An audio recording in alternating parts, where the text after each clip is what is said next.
accueillir notre Dieu, car il mérite toute la gloire. N'est-ce pas? Accueillons. Accueillons notre Dieu, il est le merveilleux, glorieux, majestueux. Accueillons notre Dieu, il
tiens tes promesses. Lumière dans les ténèbres, mon Dieu, c'est ce que tu es.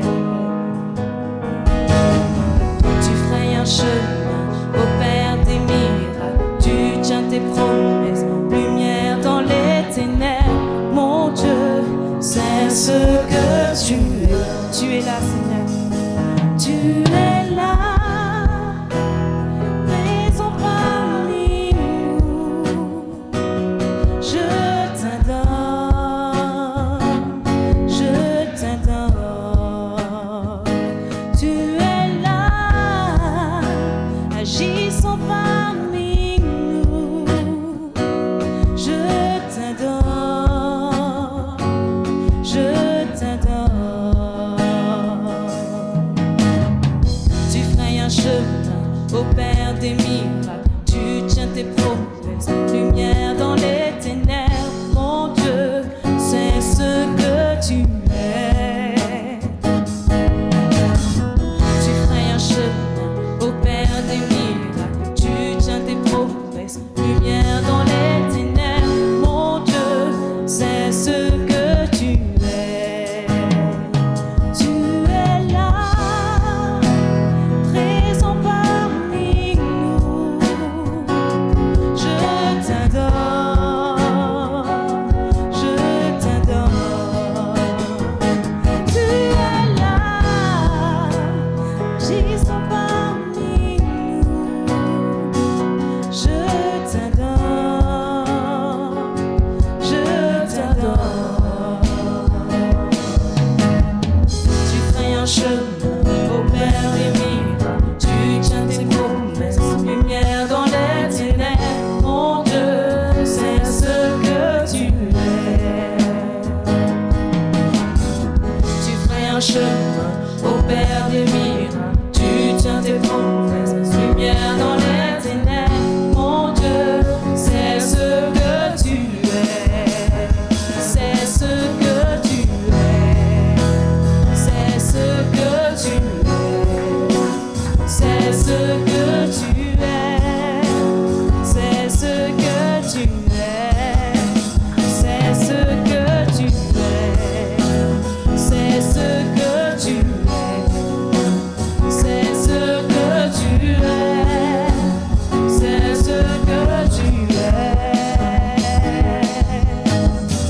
Et même quand je ne vois pas, tu es là. Et même quand je ne te sens pas, tu es là. Tu agiras encore. Tu agiras encore. Et même quand je ne vois pas, tu es là. Et même quand je ne le sens pas, tu es là. Tu agiras encore. Tu agiras encore. Tu agiras encore.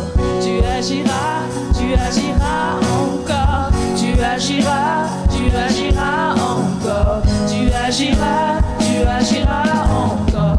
Et même quand je ne le vois pas, tu es là. Et même quand je ne le sens pas, tu es là. Tu agiras encore. Tu agiras encore. Et même quand je ne le vois pas, tu es là. Et même quand je ne le sens pas, tu es là. Tu agiras encore. Tu agiras encore. Tu agiras encore. Tu agiras encore. Tu agiras encore.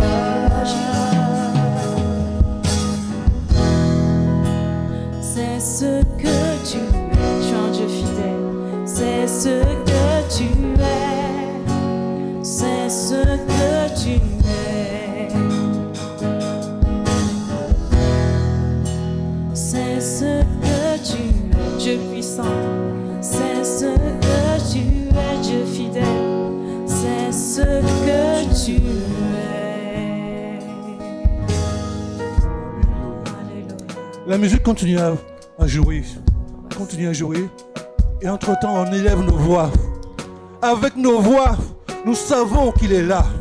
Nous avons l'assurance qu'il est là. Nous ne le voyons pas, mais nous sommes sûrs qu'il est là. et qu'il nous entend. Alors fais monter ta louange. Élève ta voix. Adore-le. Ne te prive pas de l'adorer. Il reçoit ton adoration. Oh, notre Dieu est digne de recevoir notre adoration. Élève ta voix et adore-le. De tout ton cœur, de toute ta force, de toute ton âme. Ne te prive pas. Laisse couler ton adoration. Il monte jusqu'à son trône de gloire. Et il reçoit ton adoration. Il reçoit ton adoration. Il reçoit notre adoration. Alléluia. Tu agiras encore. Même quand je ne vois pas, tu es là. Et même quand je ne sens pas, tu es là. Tu agiras encore. Tu agiras encore. Tu es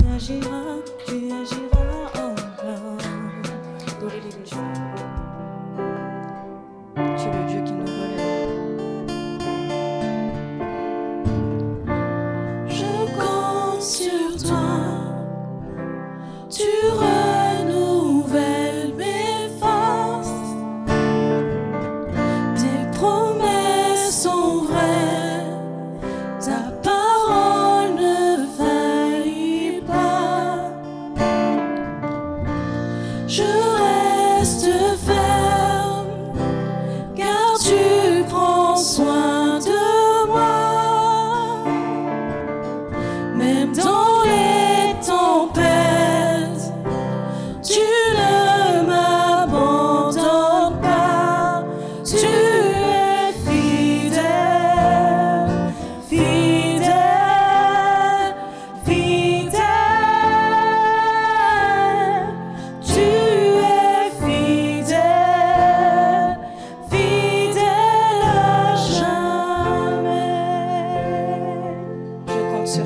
toi. Tu renouvelles mes forces. Tes promesses sont vraies. Ta parole ne faillit pas. Je reste ferme, car tu prends soin de moi. Même dans les tempêtes, tu ne m'abandonnes pas. Tu es fidèle, fidèle, fidèle. Tu es fidèle, fidèle à jamais. Tu es fidèle. Tu es fidèle, fidèle, fidèle. Tu es fidèle, fidèle à jamais. Je compte sur toi. Je compte sur toi. Tu renouvelles mes forces. Tes promesses sont vraies. Ta parole ne faillit pas. Je reste ferme, car tu prends soin de moi. Dans les tempêtes, tu ne m'abandonnes pas. Tu es fidèle. Tu es fidèle, fidèle, fidèle.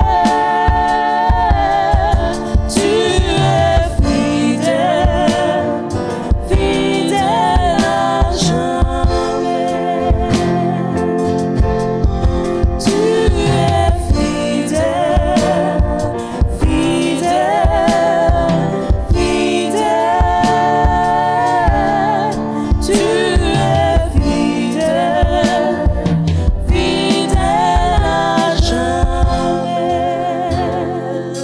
Nous voulons saisir notre miracle ce matin. Aucun délai, je reçois mon miracle. Le Seigneur le fait dans ma vie, dans ma vie. Plus aucun délai, je reçois mon miracle.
Une petite prière n'existe pas. On peut avoir une petite prière de quelques minutes, petites minutes, mais c'est un grand Dieu qui est au bout de la prière.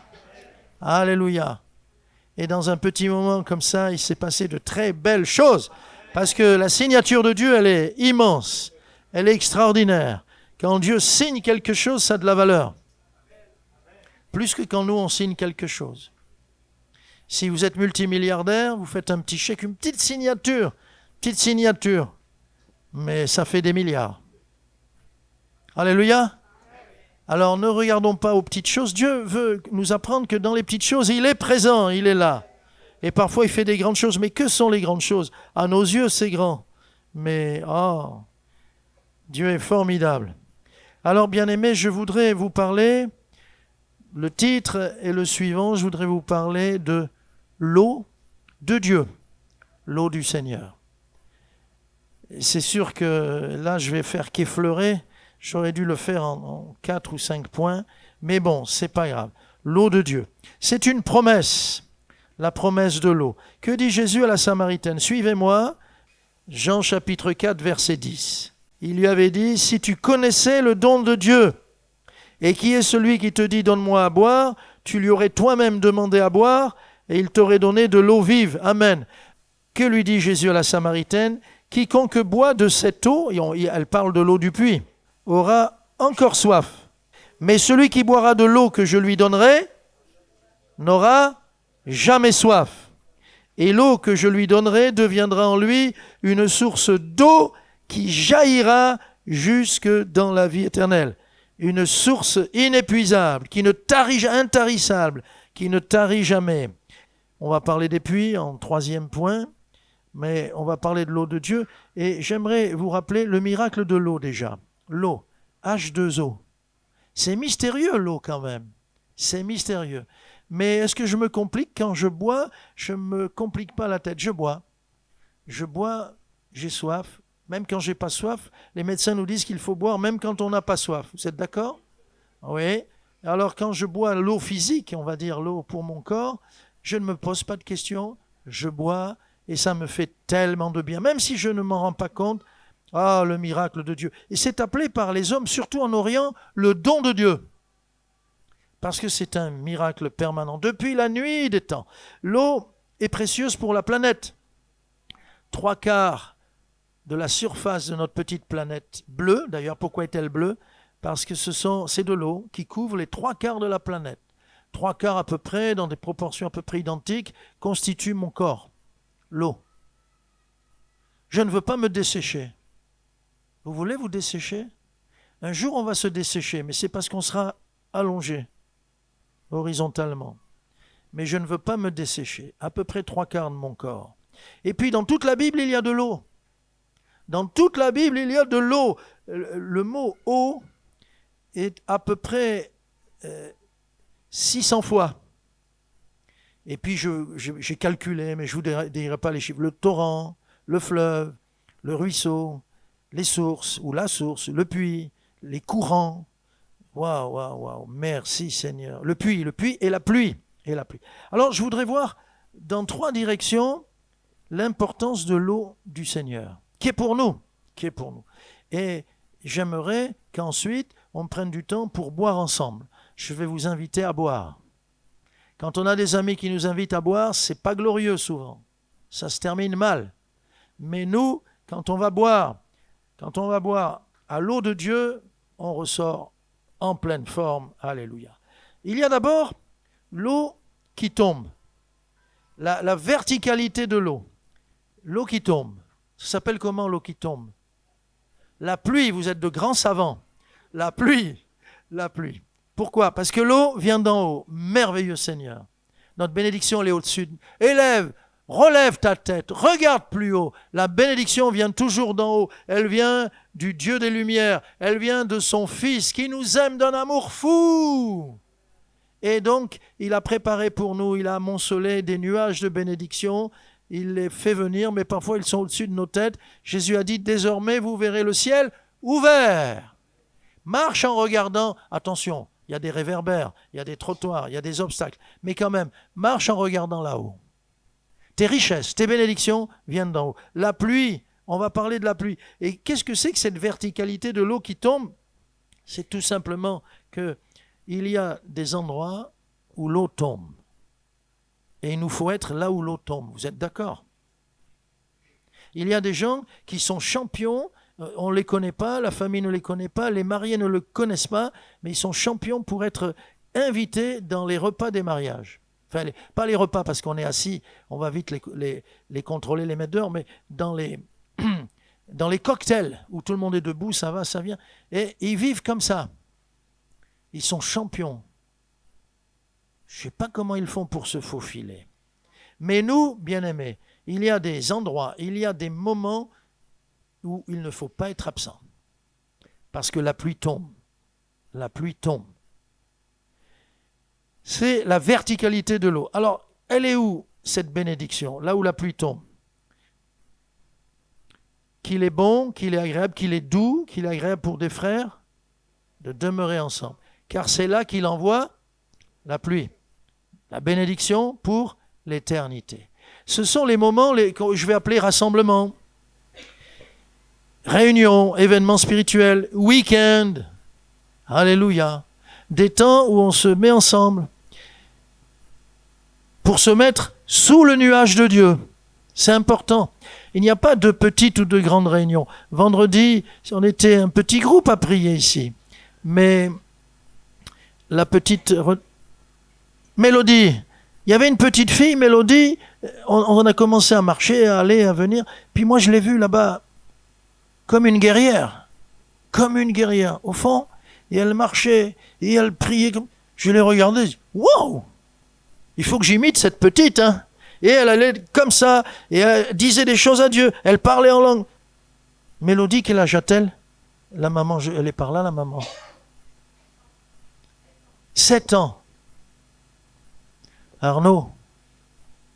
Et les autres sont aussi des combattants comme ça, pas autant, mais déjà ça, elle déménage beaucoup de choses. Hein.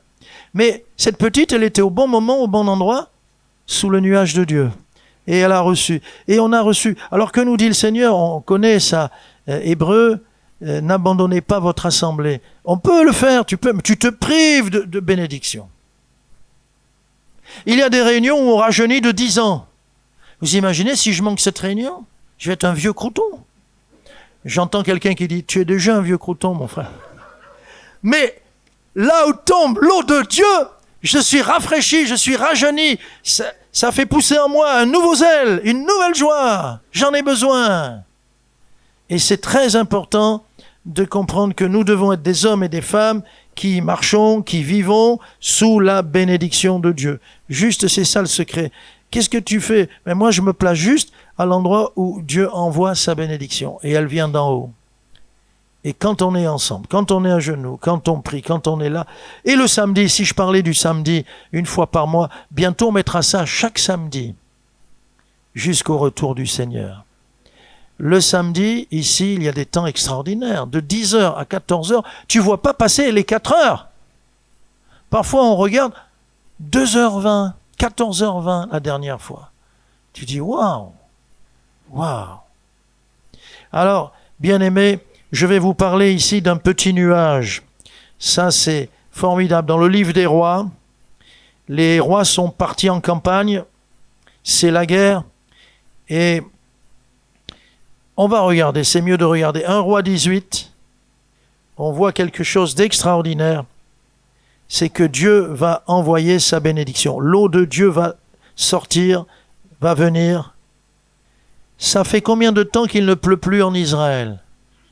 Sur la parole d'Élie, qu'avait dit Élie? Il ne pleuvra pas, sinon à ma parole. Il faut le dire, ça. C'est facile de le dire. Mais après, il faut que ça s'accomplisse. Il faut que ça s'accomplisse. Alors, qu'est-ce qui se passe? Il dit, c'est un jugement de Dieu et il n'y aura plus de pluie sur tout le pays. Et il y aura tellement de sécheresse que même après, les ruisseaux vont être à sec, il n'y aura plus de nappe phréatique, il n'y aura plus de ruisseaux, il n'y aura plus rien. Pendant 3 ans et demi. Et puis voici cette parole qui va annoncer la pluie de Dieu. C'est Élie qui revient. Et 1 Roi 18, verset 42, Élie monta au sommet du Carmel. Et se penchant contre terre, il mit son visage entre ses genoux et dit à son serviteur, « Monte, regarde du côté de la mer. » Le serviteur monta, il regarda et il dit, « Il n'y a rien. » Élie dit 7 fois, « Retourne. » Rien. Retourne. Rien. Retourne. Rien. La bénédiction de Dieu, elle ne vient pas selon notre timing à nous. On veut tout et tout de suite, n'est-ce pas? Ça, c'est la génération fast food. Et Dieu n'est pas un restaurateur fast food. Et là, Élie doit prier. Bon, va voir. Il n'y a rien. Retourne. 7 fois. 7 fois. À la 7e fois, verset 44, il dit, le serviteur d'Élie, « Voici un petit nuage qui s'élève de la mer et qui est comme la paume de la main d'un homme. » C'est petit. Un petit nuage, la paume petite de la main d'un homme. Mais je vous l'ai dit, c'est la grande bénédiction de Dieu. Élie dit, « Monte et dis à Akab, attelle et descends afin que la pluie ne t'arrête pas. » En peu d'instants, le ciel s'obscurcit par les nuages, le vent s'établit et il y eut une forte pluie. Akab monta sur son char et partit pour Jizraël, et la main de l'Éternel fut sur Élie qui se saignit les reins et courut devant Akab jusqu'à l'entrée de Jizraël. Amen. L'eau est arrivée par un petit nuage. Enfin, on voyait un petit nuage, mais quand il s'est approché, il devait y avoir un nuage, plus un nuage, plus un nuage, et il y a eu un très très gros orage, et la bénédiction est arrivée d'en haut. Amen.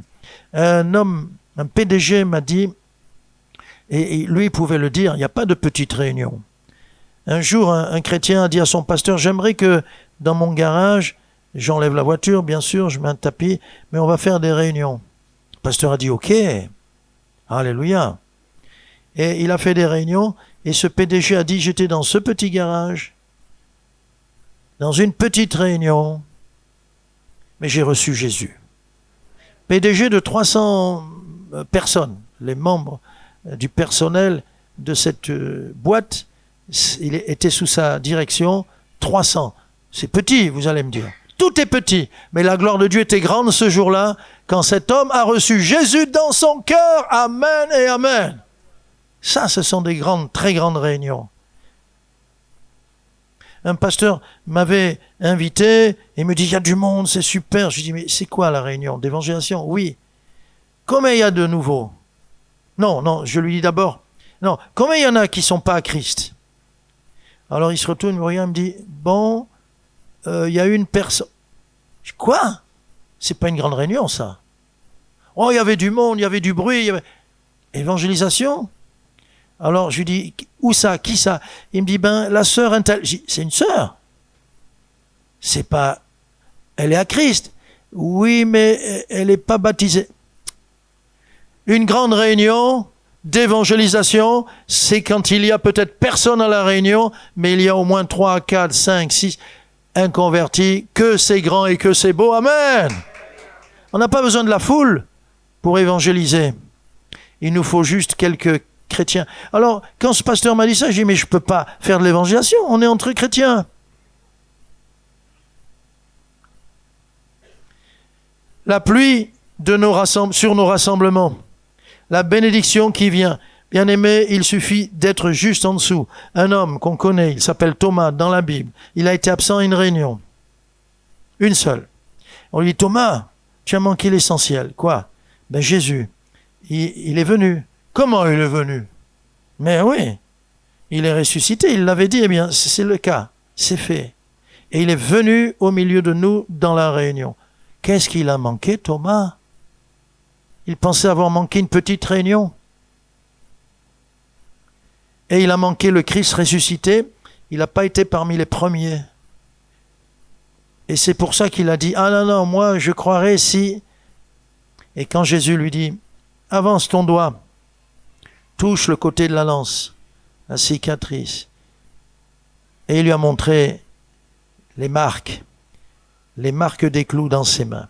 Bien-aimés, soyons de ceux qui comprennent que Dieu fait pleuvoir. Il a des zones à lui, des coins à lui. Il y a des endroits qui appartiennent au diable et ce sont ces ces endroits où il fait du mal, beaucoup de dégâts, beaucoup de mal, c'est terrible. Mais l'eau de Dieu tombe là où son peuple est rassemblé. Alléluia! L'eau de Dieu tombe dans les rassemblements que Dieu, petit ou grand, je ne veux pas regarder au nombre. Amen et amen. Je regarde à ce Dieu qui a dit, mets-toi juste sous mon nuage. Place-toi à l'endroit où 2 ou 300 assemblés au mon nom, je suis au milieu d'eux, et la bénédiction, elle est là.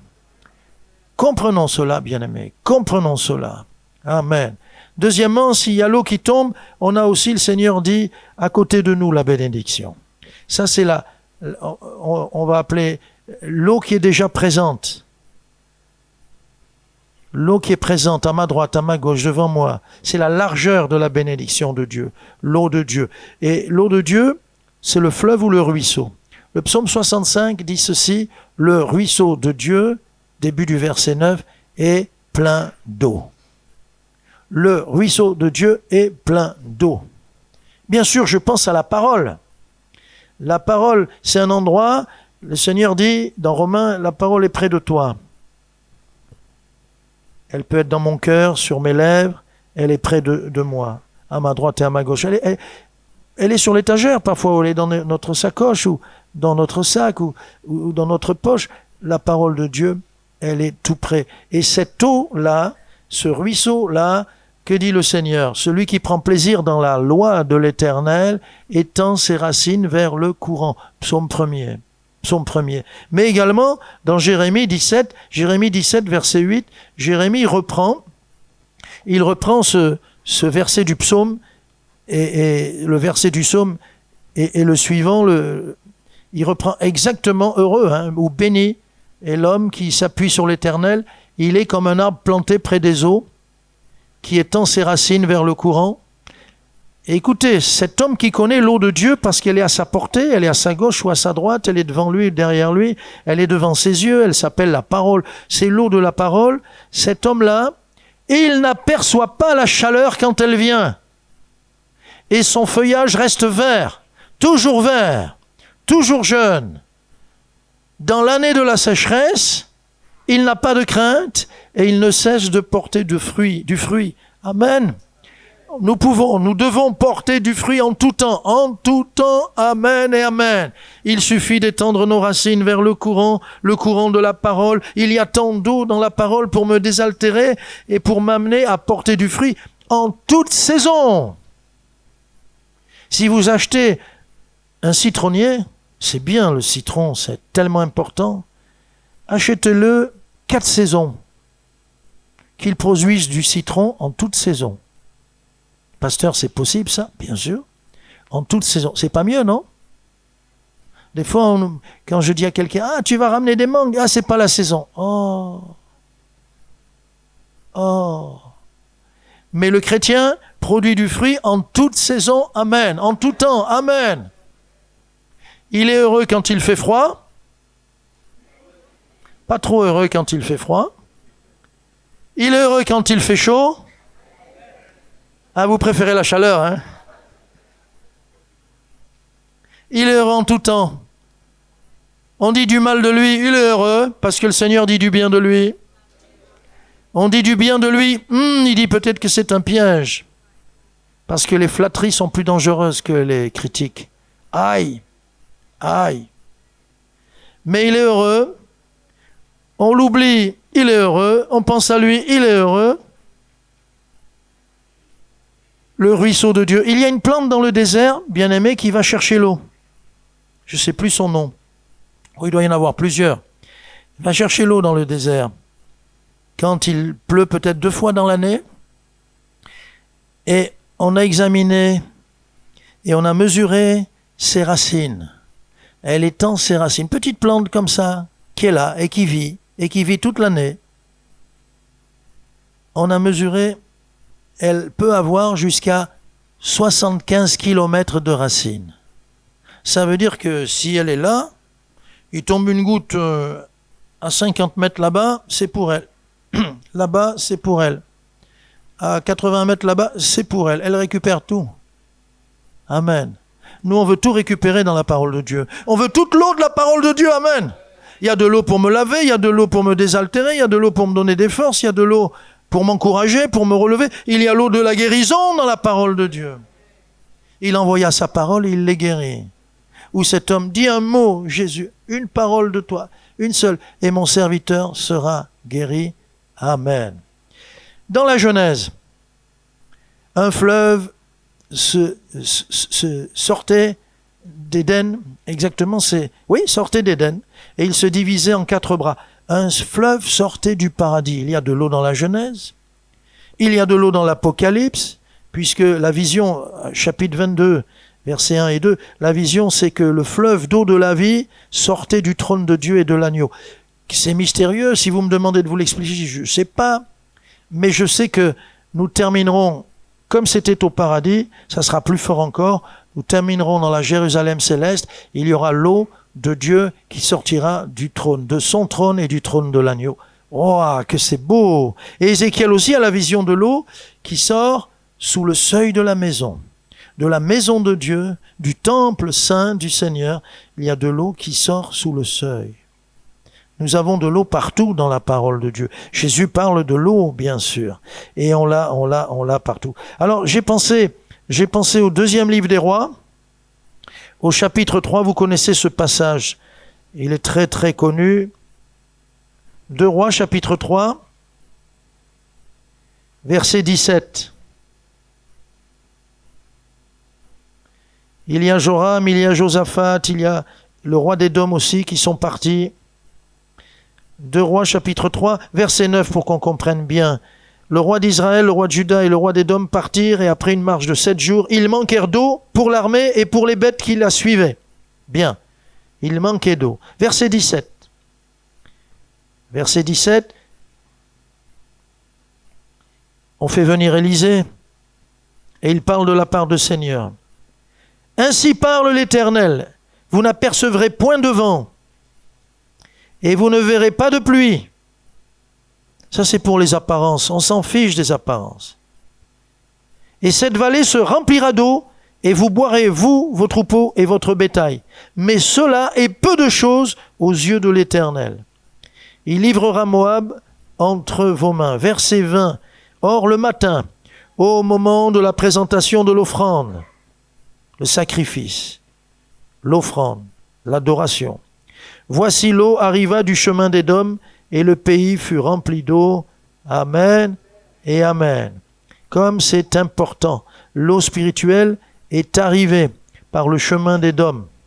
Et ainsi, ils ont pu voir la bénédiction. Avez-vous vu arriver de l'eau comme ça, qui sort de terre et qui arrive?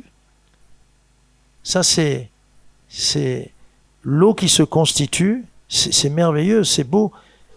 C'est ce qu'il a vu arriver. De l'eau arrivée, de l'eau. Il avait dit avant, creuser des fosses.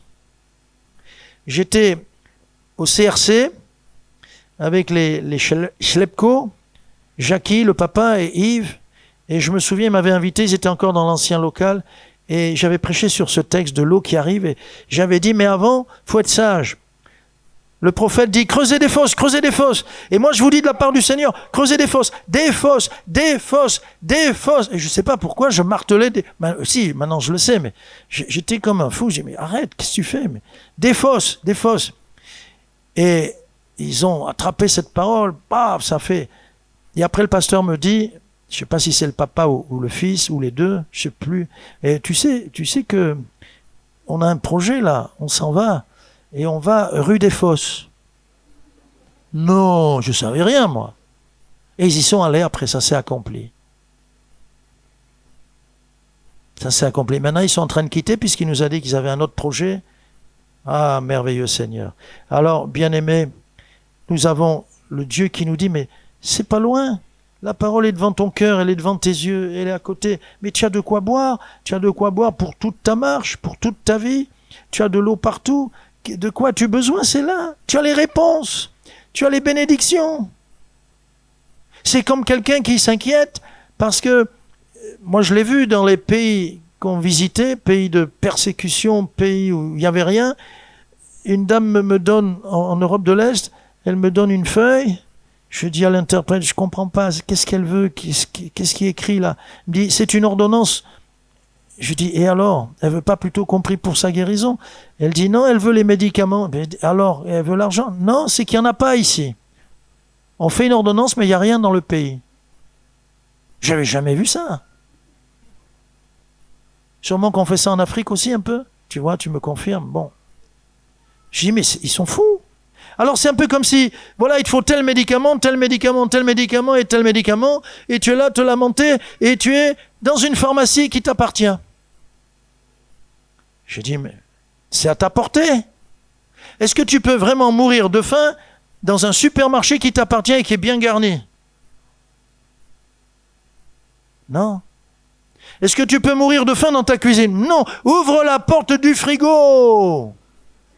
Et là, mais oui. Et là, dans la parole de Dieu, je ne peux pas mourir de faim. Je ne peux pas mourir de soif. J'ai tout, j'ai tout, j'ai tout. Il y a un cantique, lis ta Bible, prie chaque jour, si tu veux grandir. L'enfant qui boit et qui se nourrit ne se voit pas grandir. Mais on s'en fiche. On n'est pas dans les apparences, mais il va grandir. On vous a pas dit, mange ta soupe si tu veux grandir? Je veux pas grandir. Ah, les parents avaient un problème. Et puis je veux terminer parce que le temps court, c'est qu'il y a donc l'eau qui nous tombe là où nous sommes, au bon endroit. Il s'agit juste de se mettre sous la pluie de Dieu. Il y a l'eau du fleuve ou du ruisseau. Là aussi, le mot fleuve, je ne sais pas combien de fois je l'ai noté. Le fleuve, c'est près de 170 fois dans la Bible. Le fleuve, le ruisseau, plein d'eau, toujours plein d'eau. Et puis, il y a aussi de l'eau qui n'est pas au-dessus de nos têtes, ni à côté, l'eau de surface, que sont les ruisseaux, les rivières, les fleuves. Mais il y a de l'eau qu'on doit aller chercher, parce qu'elle est sous terre, cachée, souterraine. Il faut les lâcher, il faut creuser. Et là, c'est pareil. On a dans la Bible les puits et les sources. Et l'homme de Dieu, les trois patriarches, Abraham, Isaac et Jacob, étaient des puisatiers. Ils creusaient des puits. Toute leur vie, ils ont passé le temps à creuser ou à faire creuser par leurs serviteurs des puits. Parce que l'eau, je vous l'ai dit, elle est précieuse en Orient à l'époque. Elle est toujours précieuse. Et donc, ils creusaient. Et quand Abraham, par exemple, avait creusé dans la Genèse, il avait creusé des puits, les Philistins attendaient, et au moment opportun pour eux, ils venaient boucher les puits. Et on a l'exemple de son fils, Isaac, qui va succéder à Abraham, et il va aussi, à son tour, devenir un puisatier. Il débouchera les puits bouchés par les Philistins, mais aussi il cherchera de nouveaux puits. Vous savez que creuser un puits, d'abord on ne sait pas où on est, on ne sait pas s'il faut chercher profondément pour rien, s'il n'y a pas d'eau dessous, on ne sait pas, c'est vraiment des défis terribles. Et cela nous parle de la profondeur de l'eau de Dieu. Mais elle est pure, mais elle est fraîche, mais elle nous est réservée. Et celle-là, il faut aller la chercher. Et là, je vois l'image de la prière. Donc c'était être dans les temps de Dieu qu'il nous a fixés, les rendez-vous qu'il nous fixe, dans les réunions et les rassemblements. 2, c'est à ta portée, c'est dans l'eau, c'est l'eau de la parole, les fleuves ou les ruisseaux de la parole qui viennent jusqu'à mon cœur. Et 3 ici, c'est la prière. C'est la prière. La prière nous apprend à aller chercher profondément l'eau de Dieu qui est cachée et qui va être révélée. Quand le Seigneur nous dit que ces choses à lui sont cachées, c'est pas pour nous empêcher de les trouver. C'est pour nous dire c'est caché. Si tu veux pas prier, bon, mais ces bénédictions-là, c'est réservé à ceux qui cherchent. Et celui qui cherche trouvera. À celui qui creuse. Et ça sera pour lui cette eau fraîche. Et donc, c'est pas loin. Il suffit de passer du temps. Il suffit de parler, de demander. Demandez, vous recevrez. Mais vous ne demandez mal, dit l'apôtre Jacques. Ou bien vous n'avez pas demandé. Ou bien vous demandez pour satisfaire vos passions, etc. Mais le miracle, c'est que quand nous cherchons et quand nous puisons, nous allons trouver l'eau de Dieu. C'est obligé. Alors Isaac faisait des bouchées. Et puis il fallait garder le puits, Mais aussi Isaac creusait sans cesse. C'était un puisatier et Dieu nous appelle à creuser des puits. Et à creuser des puits, et à creuser des puits. Pas seulement pour nous, pour nos troupeaux, mais pour ceux qui sont embarqués avec nous, mais aussi pour nos amis, pour nos ennemis, pour cette génération. Si nous avons de l'eau ici, les gens viendront boire l'eau de Dieu ici. Mais il faut bien creuser. Il faut bien creuser. Et là, dans la Genèse, au chapitre 26, quand il creuse, on le voit partout où il creuse, il y a des noms précis. Tout d'un coup, c'était un nouveau puits, ses serviteurs poussent un cri. Quel cri merveilleux! On entend « Nous avons trouvé de l'eau !» Waouh! Amen. Dans la prière, je trouve l'eau de Dieu et je suis amené à crier. J'ai été guéri! J'ai jeûné, Dieu a répondu! Je l'ai cherché, il s'est révélé à moi! J'ai demandé, il m'a donné! Je voulais une direction, j'ai jeûné, et alors, il a fermé la porte. C'est une réponse, ça? Ça, c'est de la bonne eau. Parce que si on se trompe, il vaut mieux que Dieu ferme des portes. Etc., etc. Il y a un miracle au désert pour ces hommes et pour leurs troupeaux. Alléluia. D'ailleurs, Jérémie le dit, Jérémie 33. Jérémie le dit. Ah, les prophètes connaissaient l'eau de Dieu en tout temps. Alors, Jérémie 33, voilà, c'est celui qui creuse un puits. Le puisatier que tu es, que je suis. Invoque-moi, dit Dieu, et je te répondrai. Je t'annoncerai de grandes choses, des choses cachées que tu ne connais pas. Amen. Alléluia. Un pasteur a eu affaire, pour vous dire, Dieu nous répond pour les petites choses, les grandes choses, pour des choses auxquelles on ne s'attend pas. Il avait fait un camp de jeunes. Il y avait eu un vol dans ce camp, pendant le camp de 15 jours, je crois. Quelqu'un avait volé de l'argent dans les affaires d'un jeune.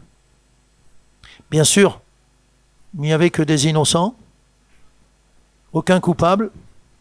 Peut-être que c'était une pie qui était venue fouiller dans les affaires, faire le tri, enlever quelques billets et partir. Elles sont comme ça, les pies, très voleuses. Mais ce n'était pas une pie. Et alors il a dit, bien Seigneur, je vais chercher ta face. Et Dieu lui a révélé le nom du voleur. Oui ou non? Les choses cachées dont parle Jérémie. Amen. C'est un exemple. Mais il y a tellement d'exemples. Alors qu'est-ce qu'il faut faire? Eh bien, on va puiser, on va aller chercher les choses cachées. Elles sont pour nous, pour ceux qui cherchent, pour ceux qui jeûnent, pour ceux. Est-ce qu'on veut avoir une vie chrétienne médiocre? On a la possibilité d'avoir une vie supérieure. Pourquoi je dis le mot supérieur? Qu'est-il dit de Daniel et ses compagnons? On sentait qu'ils avaient quelque chose de supérieur aux autres. Parmi tous les sages de Babylone, tous les satrapes qu'il y avait là-bas, les savants, les sages, Daniel et ses compagnons étaient au-dessus. Ils avaient un esprit supérieur. Le secret, la vie de prière. Le secret, ils sondaient, ils cherchaient, ils demandaient à Dieu de connaître, d'avoir la révélation des songes, les clés, des énigmes et de toutes ces choses-là, et ils recevaient cela dans le puits de Dieu. Amen. Alors, on doit aller puiser dans les richesses cachées de Dieu. Samson a eu besoin aussi de boire. Juges. Allons dans les Juges, chapitre 15, verset 18. Juges 15, 18. Pressé par la soif, Samson invoqua l'Éternel et dit, « C'est toi qui as permis par la main de ton serviteur cette grande délivrance. » Mais il est très très fatigué. Et maintenant, mourrai-je de soif et tomberai-je entre les mains des incirconcis? Alors voilà le verset 19. Dieu fendit la cavité du rocher qui a léchi et il en sortit de l'eau. Samson but, son esprit se ranima et il reprit vie. C'est de là qu'on a appelé cette source Enakoré, la source de celui qui invoque. Enakoré, elle existe encore aujourd'hui à Léchi. Donc là, Enakoré, il y a pour toi, il y a pour moi des Enakoré, des sources cachées. Une source, c'est de l'eau souterraine qui tout d'un coup jaillit. J'ai vu cela, il avait plu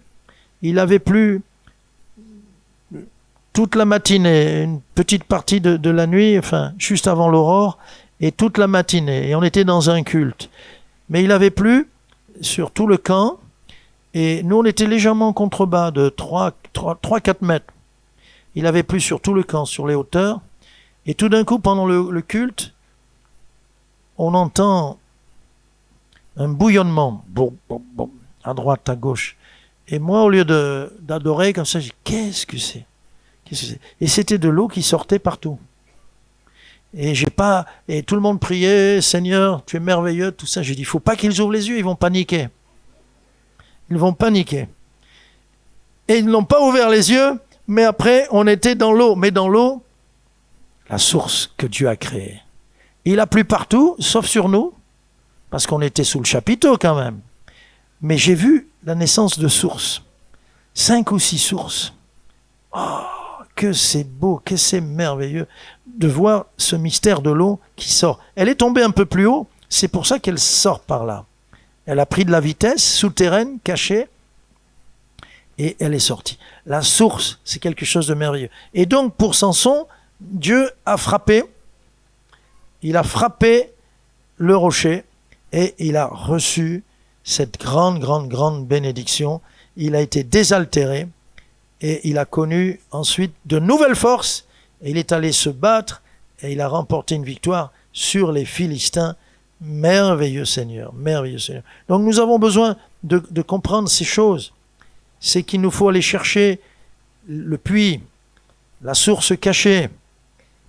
Elle peut être secrète, elle n'est pas visible à l'œil nu.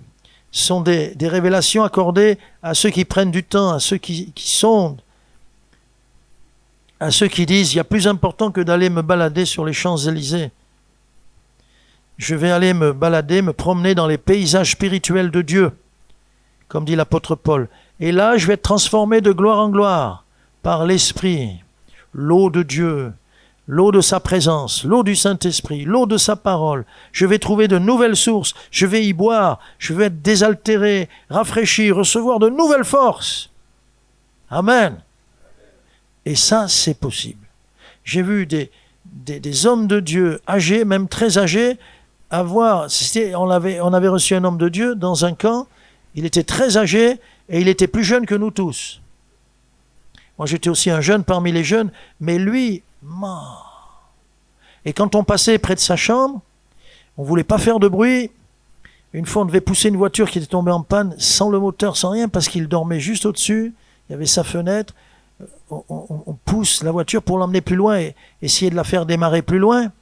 Mais en la poussant comme ça, sans bruit, on était quelques jeunes. Il ne dormait pas. Il était déjà à la source. Il priait, il chantait, il criait en langue. Tout. Mais les gars, mais on peut faire démarrer la voiture ici. C'est lui qui fait plus de bruit que nous. Et il était là. Et jour, nuit, cet homme était remarquable. Et il nous apportait une fraîcheur, il nous apportait une vigueur, il nous apportait un tonus. Il était une locomotive.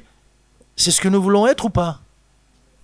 Tu veux être un wagon de queue toute ta vie? Tu diras, c'est déjà bien, je suis un wagon de queue, c'est vrai, mais au moins je suis accroché et je m'en vais avec tout le monde.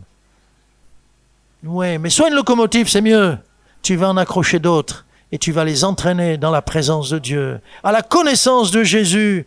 Amen et amen. Alors, le temps court. En conclusion, rappelez-vous, en Horeb, le rocher avait été frappé et une source était sortie. Elle avait jailli. Qui pouvait soupçonner que dans ce rocher, bien sûr, il doit y avoir la montagne qui amène l'eau ici, mais l'eau allait couler. Et alors, en Horeb, l'eau a coulé. Et Paul dit bien, c'était cette eau qui a coulé, cette source, c'était, dit Paul, dans 1 Corinthiens 10, c'était le rocher spirituel qui les suivait, c'était Christ. Et Christ nous suit, et il est l'auteur de toutes nos sources. Toutes mes sources sont en toi, dit Corée dans le psaume 87. Toutes mes sources sont en toi. Alors, bien-aimés, pensons à Aksa. Vous connaissez Aksa? C'est la fille de Caleb. Elle va épouser Othniel, et papa Caleb, il veut lui offrir une propriété, un terrain. Et il lui offre. Il met ça dans la corbeille de noces. Papa, si un de tes enfants va se marier, n'oublie pas, hein, c'est toi qui payes tout, tu fais le gros cadeau. Hein. Eh bien oui, ce sont tes enfants. Tu vas t'en aller, tu leur laisses tout quand même. Et il vaut mieux déjà commencer à leur donner. Alors il lui fait un cadeau, et puis elle dit à son mari, elle dit à Othniel, demande à mon père, elle veut plus. Elle est intelligente, elle veut plus. Alors elle descend de sa monture. Qu'est-ce qu'il y a, ma fille? Qu'est-ce que tu veux? Elle dit, papa, je veux des sources. Intelligente, hein? Un terrain, s'il n'y a pas d'eau. Ta Bible, si tu ne l'ouvres pas. La prière, mais si tes genoux sont bloqués. Et donc, le père lui dit, on le lit, ça, dans... je cherche la bonne référence, Josué 15, verset 19, il lui donna des sources supérieures et des sources inférieures, dans Josué 15. Elle est intelligente. Donc soyons comme la fille de Caleb. Nous voulons des sources qui nous accompagnent. Nous voulons aller au puits de Dieu. Nous voulons le fleuve ou le ruisseau de Dieu à côté de nous, la parole de Dieu. Le Seigneur dit, médite-la jour et nuit. Nous voulons aussi être présents dans tous nos rassemblements parce que c'est là que Dieu envoie la bénédiction. Ce matin, j'ai bien fait de venir. Toi aussi, alléluia. Parce qu'il y a la bénédiction là où passe le nuage de Dieu. Et le nuage de Dieu est toujours gorgé d'eau pour nous bénir, nous rafraîchir. L'eau, le miracle de Dieu, le don de Dieu, l'eau de Dieu. Alors, j'ai terminé, mais je veux terminer par un texte dans Ésaïe 41. Ésaïe 41, versets 17 et 18. Jésus n'a-t-il pas dit que le Seigneur fait pleuvoir sur les bons comme sur les méchants? Il veut les bénédictions pour tout homme. Ésaïe 41, 17. Les malheureux et les indigents cherchent de l'eau, et il n'y en a pas.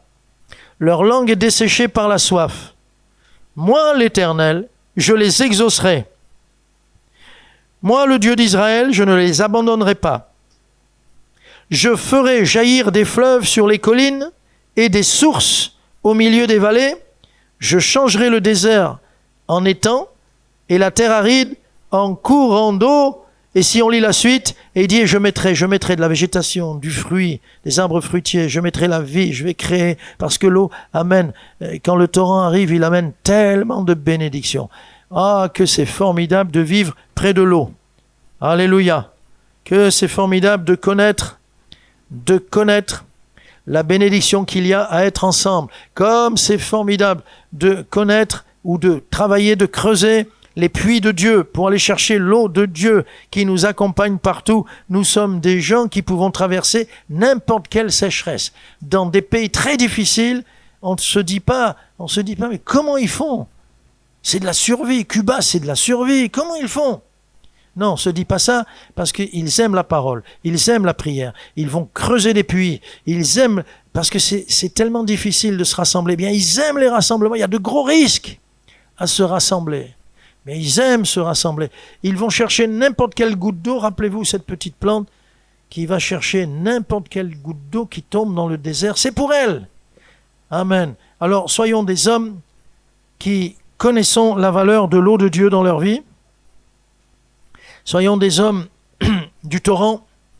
Les hommes, Jésus l'a dit, des fleuves d'eau vive jailliront de ton sein. Des hommes qui aiment pratiquer le parler en langue, parce que c'est l'eau qui coule.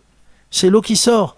Des hommes qui aiment le torrent, le fleuve de Dieu, qui est la parole, et des hommes qui connaissent ce qui est caché, qui vont chercher ce qui est caché, parce que Dieu nous donne accès à ce qui est caché. C'est pour nous, c'est caché, mais pour nous. C'est réservé, mais pour nous. Alléluia. Gloire à Dieu. Amen. Seigneur, merci. Merci parce que tu as pourvu. Tu savais que ce monde qui est créé au départ pour être un paradis, tu savais que ce monde allait être un horrible et affreux désert. Voilà pourquoi tu as de l'eau partout. Il y a de l'eau au-dessus de nos têtes. Et je veux aimer tes rassemblements. Je veux aimer être avec mes frères et mes sœurs. Et c'est un mystère, mais il y a une grande bénédiction quand on est ensemble.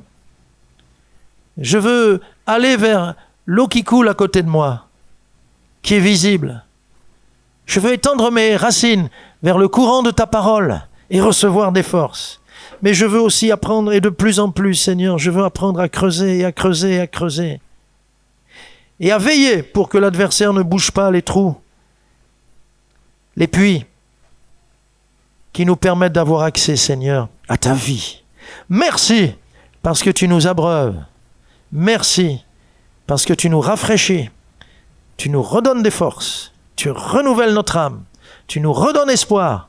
Et il y a dans ton ruisseau de l'eau et de l'eau. Amen.